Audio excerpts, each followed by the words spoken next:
Você que trouxe a tua Bíblia, abra a tua Bíblia no livro de Deuteronômio, no capítulo 2. Amém? Todos acharam?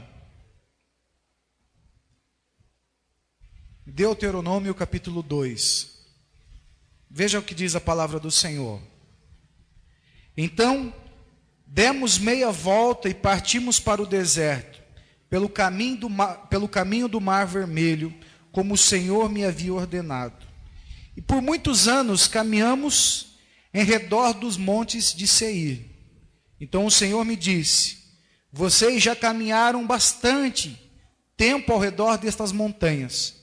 Agora vão para o norte. E diga ao povo: vocês estão passando pelo território de seus irmãos, os descendentes de Esaú, que vivem em Seir. Eles terão medo de vocês, mas tenham muito cuidado. Não os provoquem, pois não darei a vocês parte alguma da terra deles, nem mesmo o espaço de um pé. Já dei a Esaú a posse dos montes de Seir. Vocês lhe pagarão com prata a comida que comerem e a água que beberem. Pois o Senhor, o seu Deus, os tem abençoado em tudo o que vocês têm feito. Ele cuidou de vocês em sua jornada por este grande deserto. Nestes 40 anos, o Senhor, o seu Deus, tem estado com vocês e não lhes tem faltado coisa alguma.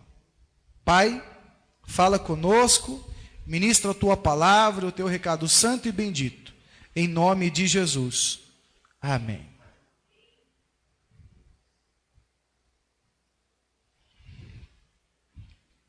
Deuteronômio é um livro onde Moisés ele conta toda a história de tudo que eles passaram.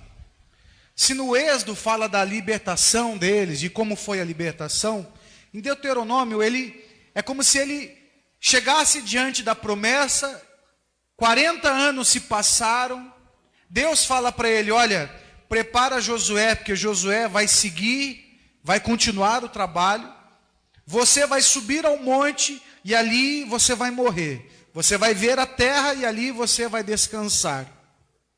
Então, antes de tudo isso acontecer, Moisés chama o povo e fala assim: olha, vamos nos lembrar de tudo que Deus fez, vamos relembrar todos os feitos que o Senhor realizou ao nosso favor. Então o livro de Deuteronômio é uma revisão de tudo que Deus tinha feito.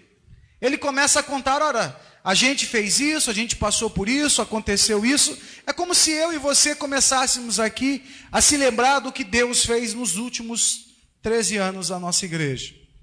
E a gente começasse a se lembrar das lutas, mas se lembrasse também de todos os livramentos e se lembrasse também de todas as conquistas.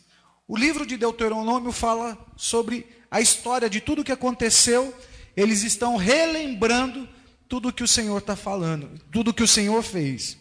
E uma das coisas que Moisés traz à memória do povo foi exatamente esse momento aqui, onde eles vão ter que passar pela terra de Seir, a terra dos seus irmãos, né? Eles são filhos de Jacó e o povo de Seir são os filhos de Esaú. Então Deus deu a Esaú essa terra e aos seus descendentes. Mas Deus fala assim: olha gente, nós vamos passar por esta terra, mas esta terra não é sua. Nós vamos passar, vocês podem comprar, vocês devem beber as águas que lá tiverem, mas nós não vamos permanecer aqui, nós só vamos passar. Eles estão prestes a adquirir sua própria terra. Eles estão perto de realizar o sonho que os pais não realizaram pela sua rebeldia e pela sua covardia de tentarem adquirir, de tomarem posse da terra como o Senhor mandou tomar. Esse povo está prestes a realizar um sonho. Então Deus sabe que depois de 40 anos, aquele povo precisava de ser encorajado pelas coisas que estavam por vir. E aí eu me lembrei de algo que Deus, quando criou o homem, Ele pôs em nós os mesmos atributos que Deus tinha, de sabedoria, de inteligência. E a palavra do Senhor diz que quando Ele fazia alguma coisa, Ele fazia um pré-julgamento daquilo que Ele fazia. Então, quando a gente lê em Gênesis, o Senhor criou lá o firmamento, criou algumas coisas, e no primeiro dia Ele fez uma avaliação e viu que era bom. Ele teve um senso crítico de tudo que Ele criou, percebeu que aquilo era bom e foi para o segundo dia, e assim Ele foi fazendo. Quando Ele criou o homem tinha que dominar a terra. Ele tinha que dar nomes aos animais, ele tinha que plantar, ele tinha que trabalhar na terra. Então nós também fomos abençoados com senso crítico. A gente foi abençoado também com esse sentimento que move no nosso coração de pré-julgar as coisas que fazemos e fazer uma avaliação, se foi bom, se não foi, se poderíamos fazer melhor. Você faz isso também. É muito ruim quando uma pessoa não tem um senso crítico. Vai fazer as coisas, faz de qualquer jeito e ainda fala que está bom. Não tem coisa pior do que você lidar com gente acomodada, lidar com gente que faz as coisas de qualquer jeito. Não tem coisas mais irritantes de você lidar com gente assim. Mas todos nós temos isso. Só que aí a gente foi dotado do senso crítico. A gente foi dotado de um sentimento que faz a gente fazer comparações. Olha, isso com isso não fica legal, vou fazer isso com aquilo. E a gente foi aprendendo a fazer isso. Só que aí entrou o pecado. E o pecado transformou esse sentimento em inveja. Esse senso crítico que nós temos, que é exatamente para a gente aperfeiçoar as coisas. Essa semana nós descobrimos, os jornalistas estavam falando, que eles chegaram próximos da cura do vitiligo, né? Porque eles descobriram um gene que faz a mudança e eles estão muito próximos da cura dessa enfermidade, que até hoje nem tratamento tinha, eles já descobriram até provavelmente a cura dessa enfermidade. Então esse é o senso crítico. Eles vão, estudam e se aperfeiçoam, e aí estudam de novo, descobrem onde erraram e constroem algo certo, e aí eles vai sendo aperfeiçoado. Por isso hoje nós temos vacinas, hoje nós temos grandes equipamentos cirúrgicos. Essa semana o estado de São Paulo ganhou um robô que vai fazer cirurgias que vão ajudar os homens a operar a próstata, por exemplo, com maior perfeição e com um mínimo de erro possível na cirurgia. Então os homens vão trabalhando, vão aprendendo, vão errando e vão aprimorando o senso crítico. Deus pôs isso na gente. Só que quando o diabo fez com que Adão e Eva pecassem, ele pegou o senso crítico de Eva e falou assim: olha, você acreditou mesmo que essa fruta não pode comer? Você pode ser como Deus se você quiser. Olha a comparação. E aí ela aceitou. Ela pecou. E aí a gente começa a ver a inveja sendo liberada na Bíblia desde o início. A gente vê Caim e Abel tendo problema por causa da inveja. Porque um teve, o outro não teve a aprovação de Deus na sua oferta, no seu sacrifício. A gente vê inveja entre irmãos Jacó e Esaú. A gente viu invejas entre Lia e Raquel. A gente vê inveja o tempo todo. A Bíblia mostra casos de pessoas que tiveram problemas de inveja. José, os seus irmãos olhavam para José e tinham inveja de José. O tempo todo nós vemos isso. Só que se eu fizer uma pergunta aqui para vocês e falar assim: quantos aqui são invejosos? Talvez pouquíssimos levantem a mão e digam: eu sou invejoso. Mas se eu disser para vocês aqui: quantos de vocês são invejados? Aí todo mundo vai levantar a mão. Por quê? Porque nós estamos acostumados a crer que somos invejados e que não somos invejosos. Sempre alguém tem inveja da gente. A gente nunca tem inveja de ninguém. Não é assim? E se fizer essa pergunta para você, talvez você vai dizer, eu não sou. Mas coloca você perto de alguém muito próximo que tem. Qual é o sentimento que vai vir no teu coração? Nós não temos inveja de gente que está longe da gente. Você vai ter inveja do príncipe de Gales? Ninguém tem inveja dele. Ele está longe. O maior produtor de diamantes lá na África do Sul, você tem inveja dele? Não. Mas aí quando a gente começa a trazer jogadores de futebol, algumas pessoas já começam a ficar invejando. Está trazendo para perto. Políticos que estão usando o nosso dinheiro, a gente vê ele, está ficando mais perto, a gente já começa a ficar. E aí quando começa a chegar amigo, parente, irmãos, pais, primos, tios, a gente começa a ficar incomodado. A gente quer sempre estar acima e nunca por baixo. Por isso, quando uma pessoa fica doente, aparece um monte de gente dizendo que ama. Você já reparou? Você está doente, está por baixo, todo mundo te ama. Oh, eu te amo, como eu quero cuidar de você. Me deixa cuidar. Mas quando você está bem, essas pessoas não querem ficar perto de você. Por quê? Porque o teu sucesso ofusca o fracasso deles. E aí a gente começa a ficar incomodado. A vida de pastor é muito difícil.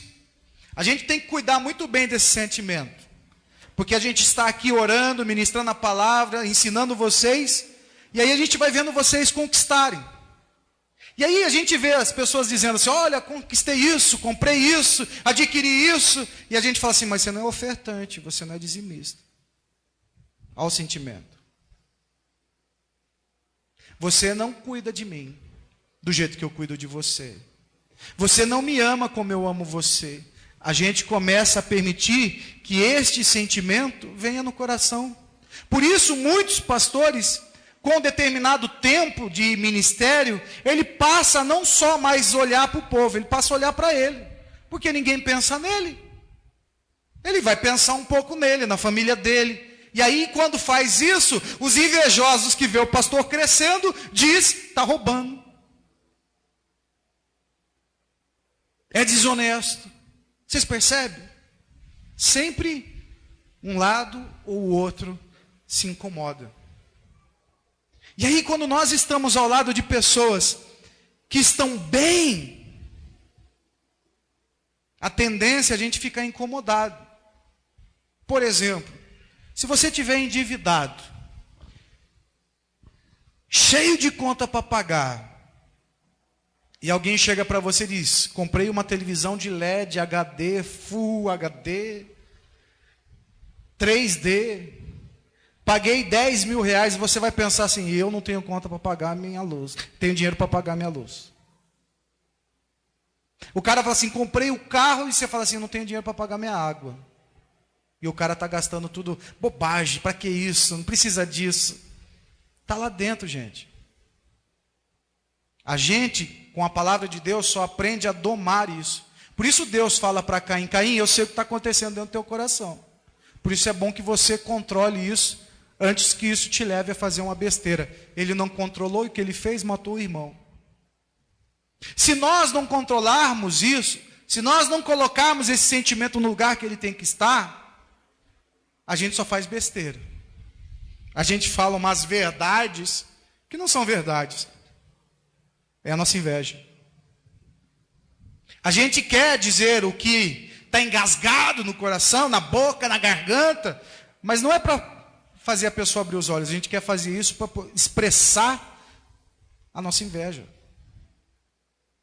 Quando alguém no nosso trabalho adquire o sucesso, o aumento, a promoção no trabalho, geralmente as pessoas ficam incomodadas com isso. Não é verdade? Mas esse sentimento não era para produzir isso em nós, por causa do pecado é que ele produz. Na verdade, esse sentimento era para fazer a gente enxergar que a gente pode fazer sempre o melhor. Esse sentimento, ele vem no nosso coração para não deixar a gente acomodado. Esse sentimento vem no nosso coração para a gente sempre estar avaliando as coisas e podendo crescer com cada coisa que a gente faz. Olha, se eu fiz assim, eu acho que eu posso fazer melhor. Se eu fiz assado, acho que eu posso fazer melhor. Se eu aprendi a palavra do Senhor e ela já vem produzindo isso na minha vida, eu posso fazer melhor. Olha, se o meu casamento, com 10 anos, eu cheguei até aqui com essa qualidade do meu casamento, talvez eu possa fazer daqui mais 10 algo melhor para o meu casamento. O senso crítico faz a gente melhorar. Mas a inveja, pelo contrário, faz com que eu me justifique. Você já reparou que a pessoa que vai fazer o vestibular e não passa, sempre o problema é da instituição e nunca ela? Ela não assume, eu fui fazer a prova, não passei porque eu tenho menos inteligência do que as pessoas que passaram. Quantas pessoas você já viu falar isso? Quantas pessoas assumem isso? É mais fácil dizer que a instituição favorece pessoas. É mais fácil dizer que deve ter alguma mutretagem. É mais fácil dizer que tem alguém lá dentro que favorece A, B, C ou D, ou que deve ser rico, ou que deve ter posses, ou que a gente nunca diz, olha, eu estudei nada, e eu não sei nada, e eu não estava preparado para fazer isso, eu só não chamo de burro, mas eu estou quase burro, mas eu não vou falar isso. Quantas pessoas vão fazer vestibular que nem estudaram, nem cursinho, nem nada, mas não passam, a culpa não é dela. A culpa é da instituição. Inveja. A inveja faz a gente sempre mascarar os nossos erros. A gente nunca assume. A gente sempre põe a culpa em alguém. Veja, meu casamento não é bom, mas não é bom porque minha mãe dizia que meu casamento não quer dar certo. Meu pai sempre olhou com uma cara meio assim. Está entendendo? Eu sempre vou justificar. Eu sempre vou procurar uma maneira de justificar o porquê não deu certo. Olha, eu não fui um bom profissional também. Na época que eu fui ser profissional dessa área, apareceu uma pessoa no meio e no mínimo deve ter pago para entrar na minha frente e nunca assume. Nunca assume o despreparo, nunca assume. Vocês estão entendendo? Isso é o que a inveja produz. A gente nunca assume nossos erros. Por isso tem gente que nunca aprende. Porque o senso crítico dela não opera como senso crítico, opera como inveja. E é muito sutil isso, gente. Por isso eu estou colocando as duas, para você entender que as duas andam tão perto uma das outras, porque se eu estou em Deus, senso crítico, se eu não estou em Deus, inveja. Se Deus está em mim, senso crítico, se Deus não está em mim, inveja. Se eu estou cheio do Espírito Santo, senso crítico, se eu estou cheio de carne, inveja. E aí a gente vive falando para vocês, venham buscar a Deus, se encha de Deus. E algumas pessoas vêm até na igreja, mas não se enche de Deus. E aí continua inveja. Inveja do irmão que tem, inveja que o irmão conquistou, porque os irmãos têm, eu não tenho, porque os outros fazem, eu não faço, os meus não fazem. E aí a inveja toma conta, está cheio de carnalidade. Porque se tivesse cheio do Espírito Santo, tira senso crítico. Aí o que ia acontecer? Meu casamento não está bom, não é porque o irmão fica lá querendo dar em cima da minha mulher. Meu casamento não está bom, não é porque minha mulher é muito linda e fica todo mundo em cima lá. E eu fico muito cheio de ciúmes e... Não, é porque você não assume teu erro. É porque você não assume as suas falhas. Porque se tivesse cheio do Espírito Santo de Deus, você ia dizer assim, olha, meu casamento podia ser melhor porque a palavra me ensinou isso. E eu posso melhorar nisso. A palavra me ensinou que quem ama é bondoso. Poxa, eu vou ser mais bondoso. Quem ama é gentil. Olha, eu vou ser mais gentil. Quem ama é amável, não é irado. não é precipitado, não se alegra com as coisas erradas. Quando eu estou cheio do Espírito Santo de Deus, o meu senso crítico me torna uma pessoa melhor. Mas quando eu estou cheio de carne, eu tenho inveja, porque eu não assumo os meus erros e passo a pôr culpa em alguém. Eu transfiro a responsabilidade para alguém e não conserto o meu e fico olhando para o dos outros que é bom e fico com aquela cara assim de Zé Mané, falando, Deus ama mais ele do que eu. Vocês estão entendendo? Pastor, o que tudo isso tem a ver com o texto que você falou? Tudo, irmão. Eles estão passando no meio da terra de quem? Dos seus irmãos. Que é gente mais próxima. Eu estou 40 anos no deserto, comendo maná no deserto, tomando água que vem da rocha, só quando acaba a água, vem a água da rocha, e aí eu estou lá, minha vida, meus pais já morreram, todo mundo está aprendendo a viver no deserto, os jovens já cresceram no deserto, está todo mundo acomodado no deserto. Porque ter a terra prometida é sair do conformismo, é sair da acomodação, é enfrentar jebuseus, heveus, hititas, é enfrentar enaquins, que são os gigantes, é lutar por alguma coisa. Mas não, nós não quisemos isso, nós não fomos atrás disso. A gente ficava com inveja do povo do Egito, porque lá tinha lá bolos, tinha lá melancia, tinha lá frutas maravilhosas, tinha carne, tinha picanha. Inveja, porque eles estavam mais próximos do quê? Do Egito.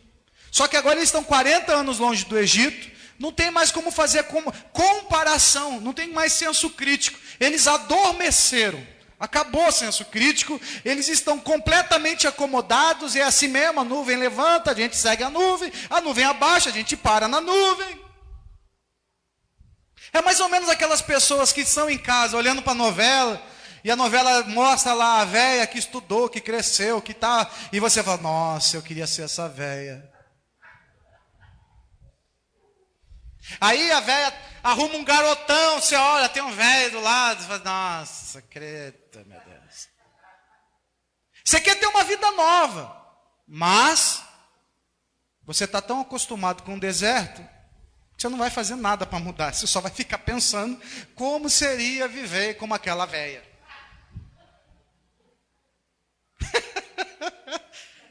Não é o que seduz as pessoas? Ficarem de frente para a televisão, sonhando com o sonho das pessoas que estão interpretando na televisão? Não é assistir o filme romântico e começar a se sentir meio Leonardo DiCaprio voando? Está cheio de cara assim. Mas a hora que deve tomar para si a responsabilidade, vou mudar, vou fazer alguma coisa diferente, vou agir. Não, aí eu prefiro ficar com o meu manazinho mesmo. A hora que a nuvem levantar eu ando, a hora que ela baixar eu paro. Tá tudo bom assim. É assim que o povo estava, 40 anos no deserto. Mas não adianta mais reclamar, a gente reclamou 40 anos.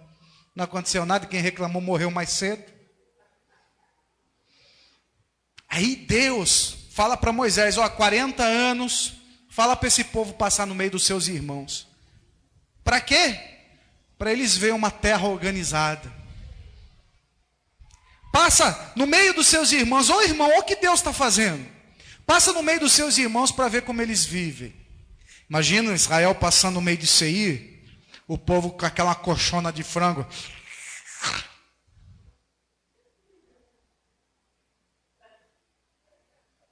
O cara casqueirando uma picanha, só. A gordurinha fazendo assim,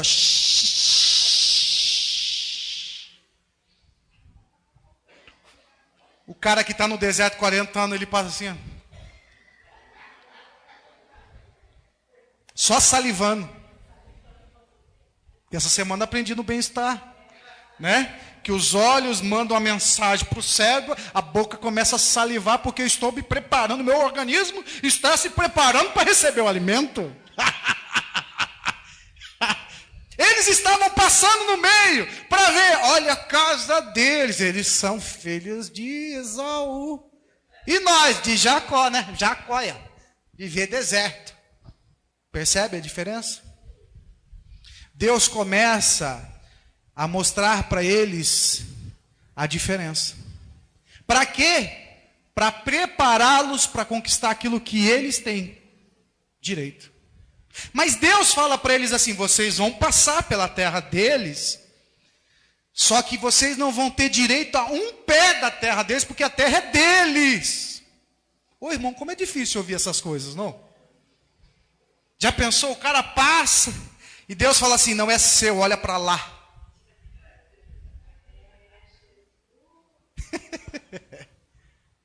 Você olhar e dizer: nossa, vira os olhos, isso não é para você. É o que Deus falou para eles: vocês vão passar, vão ver, com a prata de vocês, vocês podem comer o que vocês quiserem, beber o que vocês quiserem, vocês vão pagar por tudo que vocês fizerem lá, mas vocês não têm um pé daquela terra, porque eu já dei aos filhos de Esaú. Quer dizer, é só para alimentar o desejo deles de ter alguma coisa. Por quê? Porque já era 40 anos. Moisés ia morrer e Deus ia levar eles para a terra. Eles precisavam de uma motivação. Eles precisavam de algo que os motivasse a sair do conformismo, do comodismo. Se eles ficassem sem passar por lá e dizer: deserto, o que seria? Uma terra que emana leite? Não sei. Olha, vamos lutar. Por quê? Lutar por quê?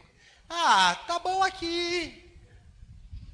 Agora eles passam por meio de Seir e vê tudo aquilo, eles só vão lutar por quê? Porque eu quero morar como aquele cara lá da casa de Seir. Eu quero sentar na mesa e comer como aquela família que eu vi comendo lá em Seir. Eu vou lutar. Percebe? Não é inveja. Deus está despertando neles o senso crítico de mostrar para eles como nós estamos e como nós podemos ficar. Porque se fosse inveja, eles iam ficar como? Deus amou os filhos de Esaú e deu a eles terra, e nós aqui, deserto. Nós aqui, Deus não olha para nós, só olha para os filhos de Esaú. Depois diz que a promessa estava sobre Jacó. Aonde? Você percebe? Inveja ia produzir isso neles. Mas senso crítico produz neles o quê? Motivação de sair do ponto que eles estavam. Motivação de se superar. Motivação de sair do conformismo, do comodismo, de fazer algo diferente, de ir lutar, de batalhar para crescer, para ser feliz, para ser abençoado, para ter uma coisa diferente. Por isso Deus fala assim: passa lá. E você vai ver que eles passaram pela terra dos filhos de Esaú, e aí depois Deus leva para passar na terra dos amonitas e dos amonitas, filhos de Eló. E edomitas, amonitas e moabitas, que eram os filhos de Ló. Vocês vão passar também pela terra deles. Aí imagina eles passando. Primeiro passou pela terra dos filhos de Esaú, agora eles vão passar pela terra dos filhos de Ló. Poxa, esse aí nem irmão é primo. E eles têm terra, e eles têm tudo. Tá vendo? É para vocês saírem do deserto. Para vocês saírem do deserto. Para vocês saírem do deserto. E é interessante o que Deus fala para eles. Deus fala para eles assim: vocês pagarão, e ele diz: pois o Senhor, no versículo 7, o seu Deus os tem abençoado. Vocês não vão ter nada da terra deles, vocês não vão adquirir nada da terra deles. Por quê? Porque o Senhor, o seu Deus, já tem abençoado em tudo que vocês têm feito. Ele cuidou de vocês em sua jornada por este grande deserto. Nesses 40 anos o Senhor, o seu Deus, tem estado com vocês e não lhes tem faltado coisa alguma, para vocês não invejarem, para vocês saberem que Deus tem coisas melhores para vocês, para vocês saberem que nós vamos passar lá, vocês vão ver tudo, vocês vão admirar tudo, mas se lembrar que Deus cuidou de vocês até aqui, vai continuar cuidando de vocês e que tem algo melhor para vocês. entendendo? Deus tem algo melhor para vocês. E quem tem ouvidos para ouvir, ouça. Mas você precisa entender isso. Porque enquanto você inveja as pessoas, você está na carne, na unção da carne. Você está todo carne. Quando você justifica todos os teus erros, transferindo para alguém, você está totalmente na carne. Totalmente na carne. Aí vem alguns espiritualistas dizendo assim: não, esse negócio de prosperidade, esse negócio, essas mensagens da prosperidade. Não, a mensagem de prosperidade é bênção. Mas não é só isso. É muito mais. Mas alguns ficam só dando ênfase à prosperidade. Mas a prosperidade é uma promessa de Deus. A promessa de Deus de que nós vamos vencer, que nós vamos crescer, que nós vamos investir, que nós vamos ter coisas maravilhosas para vivenciar. Isso é promessa de Deus. Mas não é só isso. Deus estava mostrando para eles: olha, se vocês quiserem, vocês podem ser mais do que vocês estão sendo. Se vocês confiarem em mim, vocês vão muito mais longe do que vocês já chegaram. Porque eu sou o seu Deus, tenho cuidado de vocês e não tem lhes faltado nada. Vocês estão entendendo o que Deus está falando para nós hoje? Por que às vezes pessoas tão bem de vida, Deus põe do teu lado? Para você ficar medindo. Metido. Não é assim? Orgulhoso. Vaidoso. Ficar aí desfilando com esse carrão seu. Essa tua casa. Eu e a pastora vamos andar no parque. Aí tem uns assuntos de algumas senhorinhas. Né? Você viu a casa de fulana? Nossa! Eu não gostaria de ter um portão daquele. É tudo madame falando da casa do outro que tem mais. Você viu a casa? Tem 1000 metros quadrados. Eu não teria uma casa daquela. Elas vão no churrasco da casa dos amigos só para ficar: nossa, olha que casa. Tá cheio de gente assim. Vamos lá comer em casa, vamos. Nossa, que casa bonita, hein, esse pastor. Vamos sentar para comer, pega o talher. Nossa, a casa desse pastor, olha o talher. Come, passa a língua na colher. Nossa. Não consegue nem perceber o quanto é ridículo, gente. Não consegue nem perceber quanto é ridículo. Tem gente que compra o carro, o outro vai olhar e fala assim: deixa eu ver se tem cheirinho de novo. A Solange se diverte, né? Você já viu gente assim? Você compra o carro, o cara abre a porta, põe a cabeça para dentro e fica assim, ó. Só para ver se tem cheiro de novo. Inveja. Ai, pastor, não vamos deixar ninguém entrar no meu carro. Não, você não precisa se preocupar com o invejoso. Não se preocupa com isso. Mas eu quero te chamar a atenção porque esse sentimento está em nós. E ele pode se manifestar como senso crítico ou ele pode se manifestar como inveja. É como você que vai decidir como ele vai se manifestar. É você olhar para a tua vida e dizer: posso fazer melhor. E como fazer melhor? Vou buscar Deus. Vou buscar a orientação de Deus para ser melhor. Vou buscar a palavra do Senhor para aprender a fazer diferente. A ter um casamento diferente, a ter uma família diferente, a ser um profissional diferente. A encarar as coisas de uma forma diferente e não ficar como vítima do mundo, não ficar aqui, oh vida, oh céu, todo mundo me odeia, todo mundo isso, todo mundo aquilo, sabe? Ficar com comiseração, sabe? Ficar ali o tempo todo, parecendo aquela hiena do desenho lá, oh vida, oh céu, oh desgraça. Sabe? É mudar. Deus quer que você seja diferente. Deus quer ver você ativo. Deus quer ver você produtivo.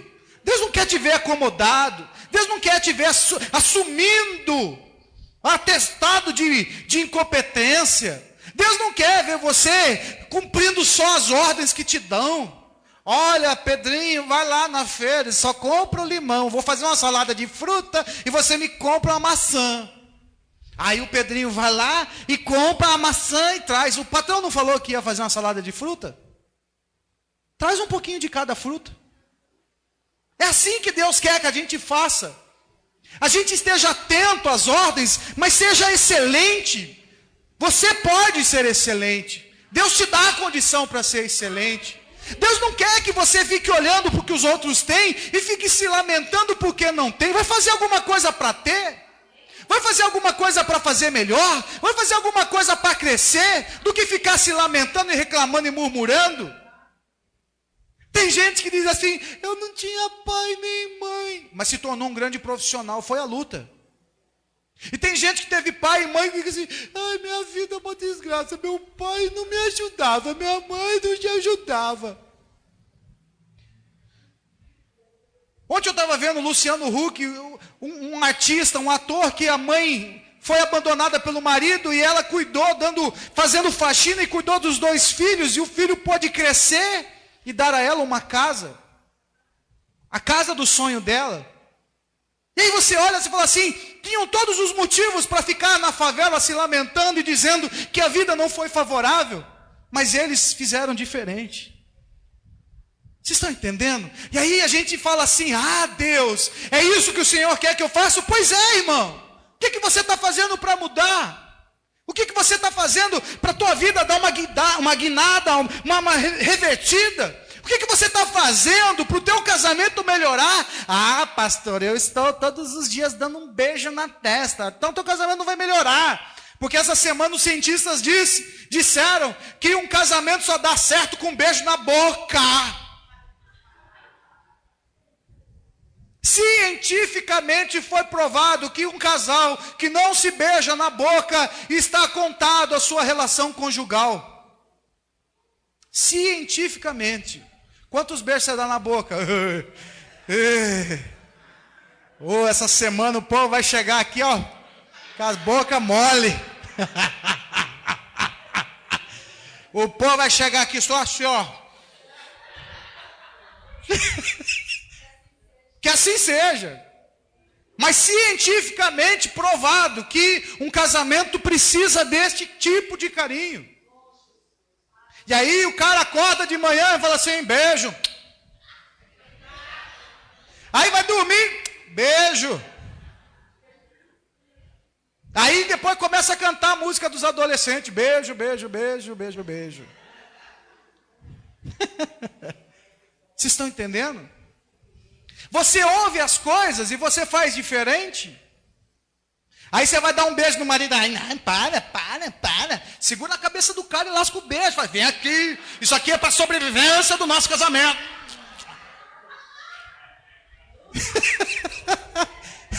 É pela nossa sobrevivência. Vamos! Todo dia. Ele vai se relutar um pouquinho. Mas vai começar a amolecer. Ele vai começar a gostar. Porque quando ele namorava, ele beijava 20 segundos. 1 minuto, vamos combinar, 2 minutos de beijo. E o casamento pegava fogo, o namoro pegava fogo. Joga água, vai pegar fogo. Esfriou, acabou o beijo. Fica dando beijinho na testa. Eu só dou beijo na testa da minha mulher quando eu acabo de almoçar e eu quero agradecer o almoço que ela fez. Eu dou um beijinho na testa dela. Mesmo porque não dá para dar um beijo na boca dela, que ela está comendo ainda, demora para comer, irmãos. E eu como muito rápido, já levanto, eu tenho... Mas do contrário é beijo, beijo, beijo, beijo. Beijo de manhã, de tarde, de noite, de madrugada, a gente dá beijo para dormir também. Por quê, irmão? Porque eu quero manter vivo o meu amor pela minha esposa, e quero que o amor dela se mantenha vivo pelo meu. Os ensinamentos são trazidos.